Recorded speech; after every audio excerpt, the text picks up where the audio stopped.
Hello. जी ma'am, जिस तरह से कल संसद में हंगामा व नारेबाजी हुई, हरियाणा की नीलम है जींद की रहने वाली, जिस तरह से आवाज़ उठाई है बेरोजगारी तानाशाही, उसको लेकर किस तरह देखते हैं जनवादी महिला संगठन? देखिए कल पार्लियामेंट के अंदर जो सिक्योरिटी ब्रीच की जो खबरें आ रही हैं, उसमें 6 लोग जो हैं वहाँ पे प्रोटेस्ट कर रहे थे। उसमें नीलम हरियाणा से भी हैं, जो कि हमारे यहाँ पे किसान आंदोलन और रेसलर्स का आंदोलन जो है उसको भी सपोर्ट करती रही हैं। जहाँ तक उन्होंने जो बात कही है अपनी, उसमें 3 चीज़ें वो उठा रही हैं कि बेरोज़गारी बहुत ज़्यादा है, हम सफ़र कर रहे हैं। दूसरा उन्होंने कहा कि छोटे परिवारों से, जो गरीब परिवारों से आते हैं लोग, जैसे किसान हैं या छोटे दुकानदार हैं, छोटे व्यापारी हैं, मजदूर हैं, उनकी बात की सुनवाई नहीं हो रही है। और तीसरा उन्होंने कहा कि जब वो प्रोटेस्ट करते हैं तो तानाशाही है जो। ये तीनों मुद्दे जो हैं ये बहुत वाजिब मुद्दे उन्होंने उठाए हैं।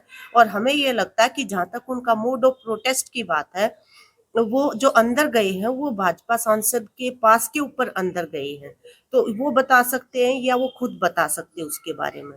लेकिन जो सवाल खड़े किए हैं उन्होंने हमारे नीति निर्धारकों के सामने, क्योंकि हमारी संसद भी एक राजनीतिक विमर्श का प्लेटफॉर्म है, तो वहां पे जो सवाल उठाए हैं वो हर नौजवान के जीवन से जुड़े हुए हैं, हर परिवार से जुड़े हुए सवाल हैं। तो उन पे मोड ऑफ प्रोटेस्ट की बजाय कंटेंट ऑफ प्रोटेस्ट जो है, हमें ये लगता है उसको गंभीरता से लिया जाना चाहिए और उसके ऊपर चर्चाएं देश में होनी चाहिए। और बेरोजगारी, तानाशाही और गरीबों की सुनवाई, इन सवालों का समाधान भी होना चाहिए। वहीं खापे हैं और जो किसान संगठन हैं, उनके समर्थन में आ गए हैं। वो कह रहे हैं कि भाई रिहा नहीं किया गया तो फिर एक बड़ा आंदोलन होगा। देखिए उन्होंने भी जो ये आज पार्लियामेंट के ऊपर जिन्होंने प्रोटेस्ट किया है, उन्होंने किसान आंदोलन का भी, रेसलर्स के आंदोलन के भी जायज मुद्दों का समर्थन किया था। जाहिर है वो भी आज उनके द्वारा जो सवाल खड़े किए जा रहे हैं, उन सवालों को देखते हुए, वो महत्वपूर्ण सवाल हैं, तो उनका समर्थन कर रहे हैं, या मतलब ये मांग कर रहे हैं कि कानून के हिसाब से कार्रवाई की जानी चाहिए। अनावश्यक रूप से अपने युवाओं को जो है हमें मतलब आतंकवाद या इनसे नहीं जोड़ना चाहिए। एक समय ऐसा भी आ गया था कि भगत सिंह जैसे हमारे जो नौजवान हैं, वो भी ये तरीके अपनाने को मजबूर हुए थे। और आज जो बेरोजगारी है, वो सिर पे चढ़ के बोल रही है। खुद हरियाणा के अंदर नंबर 1 पे बेरोजगारी है। खुद ये नीलम जो आवाज उठा रही है, 44 साल की हो चुकी है, नेट उसने किया हुआ, सी टेट, एच टेट, जितने टेट ये सरकारों ने बना रखे हैं, और तमाम उसने बीएड वगैरह भी कर रखी है, पर अभी तक उसको नौकरी नहीं मिली हुई है।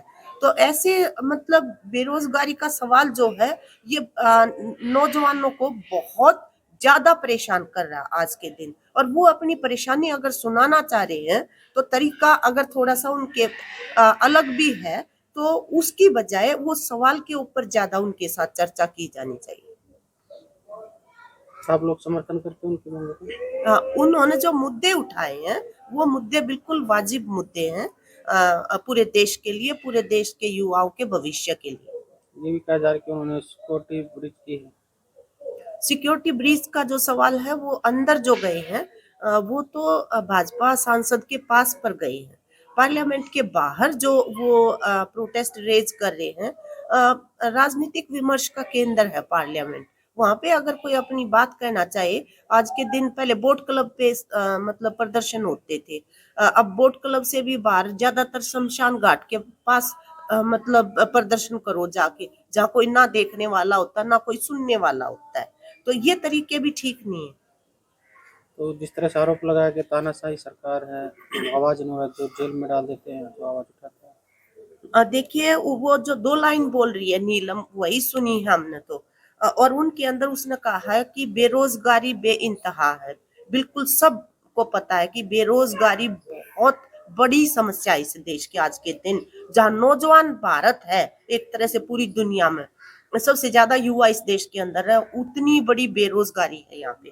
दूसरा उसने सवाल उठाया कि जो किसान है, मजदूर है, छोटे दुकानदार है, छोटे व्यापारी हैं, उनकी सुनवाई नहीं हो रही है देश के अंदर।